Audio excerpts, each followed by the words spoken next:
Parallel Lines by Blondie, a CD I got for £1 in a charity shop. I saw Blondie when they played Friars in Aylesbury.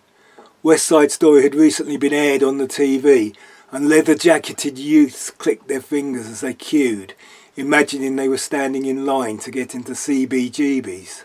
They played songs from their first album, slightly more elaborate than the Ramones, but with Debbie Harry.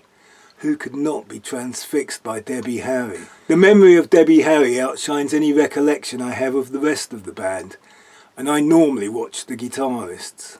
A goddess with attitude, Boudica in PVC and black lace, Debbie Harry has a trick of going from mild and sweet to harsh and a bit scary in a heartbeat. They played their next single, Denis Denis. How I wished we lived in a world where such magnificence could be successful. Not long after that, my band was taking a break from rehearsal, and we were in a bar with a TV on, and we all looked up to see Blondie on Top of the Pops doing Denis Denis. The world was now a better place for people like us. Blondie were very much the soundtrack to my own particular rock and roll adventure, the power pop we aspired to in those post-punk days. They had a few minor hits after Denis Denis, then they were taken on by the producer Mike Chapman, and released Parallel Lines in 1978. Picture This, the first single from Parallel Lines, was relatively successful. Then we had Heart of Glass, which was like a Christmas Day armistice in the rock versus disco war. The boys in the band had the sharp dress, skinny tie and thin lapel jacket look that was uniform for those new wave bands who had been influenced by punk but not so much as to want to upset the mums and dads.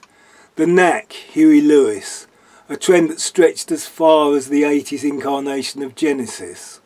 Debbie's hair has much more black in it than you would remember. They did not like the impression given by the cover that they were a star and her backing group.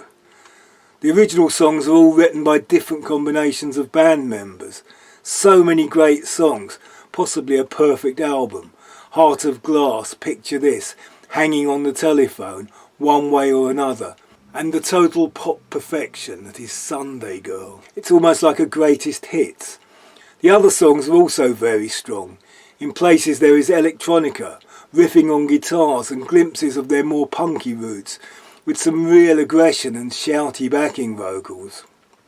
And as a bonus, on the CD you get a live version of Mark Bolan's Get It On. Parallel Lines, Blondie.